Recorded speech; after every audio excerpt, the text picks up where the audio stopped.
हैं HDFC bank से related कुछ इंपॉर्टेंट न्यूज़ एंड अपडेट्स के बारे में। सो दोस्तों, अगर आज के दिन की बात करें तो एचडीएफसी बैंक आपको काफ़ी ज़्यादा फोकस में रहती हुई देखने को मिली थी। और सिर्फ ऐसा नहीं कि एचडीएफसी बैंक ही फोकस में थी, जितने भी बैंक्स हैं, एनबीएफसीज हैं, वो सारे फोकस में थे।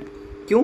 क्योंकि आप सभी को पता ही है, जीएसटी रेट कम करने को लेकर बातें हमारे गवर्नमेंट की तरफ से सुनने को मिला था। अब देखो, आप सभी को ये बात तो पता होना ही चाहिए, कुछ टाइम पहले एक रिपोर्ट आया था जिसमें ये मेंशन था कि गवर्नमेंट 12% का जो स्लैब है उसको हटा सकती है और 35% का जीएसटी स्लैब को इंट्रोड्यूस कर सकती है। तो अभी के टाइम पे कौन कौन सा स्लैब है? 5% का है, 12% का है, 18% का है और 28% का है। तो जो प्रोडक्ट्स 28% के सेगमेंट में आते हैं उसको 18 पे लाया जा सकता है। जो 18 पे आते हैं वो हो सकता है कि आपको 12 पे आते हुए दिख जाए, बट 12% का स्लैब अगर मान लो हट जाए तो वो 18 पे एज इट इज़ रहेंगे और 12 वाले हो सकता है 5 पे आ जाए या फिर हो सकता है उसको 18 पे ला दिया जाए।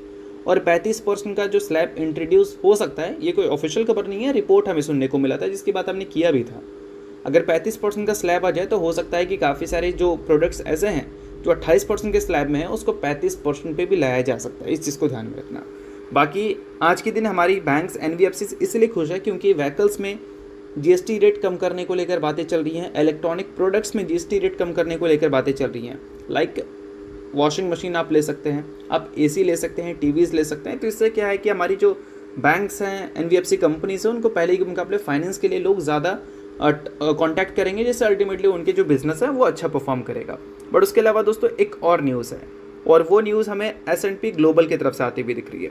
15 अगस्त को उन्होंने एक रेटिंग अपडेट किया था, और वो रेटिंग उन्होंने अपडेट जो किया था वो टॉप 10 फाइनेंशियल इंस्टीट्यूशंस का था।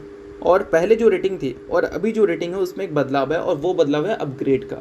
यानी कि पहले के मुकाबले रेटिंग अपग्रेड किया है S&P ग्लोबल ने। अब ये कौन है भाई? तो ये इंटरनेशनल क्रेडिट रेटिंग है जो कि कंट्रीज़ को भी रेट करती है। ठीक है, इस चीज़ को ध्यान में रखना। अब टॉप 10 फाइनेंशियल इंस्टीट्यूशंस यहाँ पर मेंशन किया गया है। इसका मतलब है यहाँ पर टॉप 10 बैंक्स, एनबीएफसीज की बात हो रही है। तो कौन कौन से हैं भाई? तो यहाँ पर मेंशन है state Bank of India, note कर सकते हैं, आईसीआईसी बैंक, उसके अलावा एचडीएफसी बैंक, ये 3 हो गए, एक्सिस और कोटक महिंद्रा बैंक 5 हो गए, यूनियन बैंक मेंशन है 6, इंडियन बैंक मेंशन है 7, और 3 फाइनेंस कंपनी है, सॉरी एनबीएफसी कंपनी है, जिसमें एक है L&T फाइनेंस, उसके अलावा बजाज फाइनेंस, उसके अलावा टाटा कैपिटल। अब उनकी तरफ से स्टेटमेंट हमें ये देखने को मिला है कि इंडिया की जो फाइनेंशियल इंस्टीट्यूशन है वो कंटिन्यू वैसा ही रोल प्ले करेगी जैसा वो पहले प्ले करती थी, और इससे जो कंट्री की इकोनॉमिक ग्रोथ है उसकी मोमेंटम एज इट इज़ रहेगी।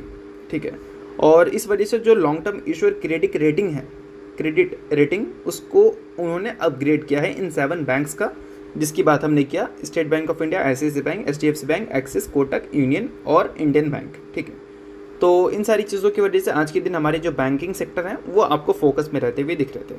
बाकी इसके अलावा एचडीएफसी बैंक से रिलेटेड एक और न्यूज़ है, और वो न्यूज़ है बोनस से रिलेटेड। रिसेंटली कंपनी ने दोस्तों बोनस इशू किया था जो कि 1:1 की रेशियो में था। कंपनी ने एक शेयर के बदले एक शेयर देने का फैसला किया था। अपने Q1 के साथ कंपनी ने ये बोनस की अनाउंसमेंट की थी। उसका record date ex date company ने सेट कर दिया है, जो कि है 26 अगस्त। यानी कि इस डेट से पहले जो शेयर होल्डर रहेंगे वो कंपनी में एलिजिबल रहेंगे, जो शेयर होल्डर नहीं है वो इग्नोर कर सकते हैं। न्यूज़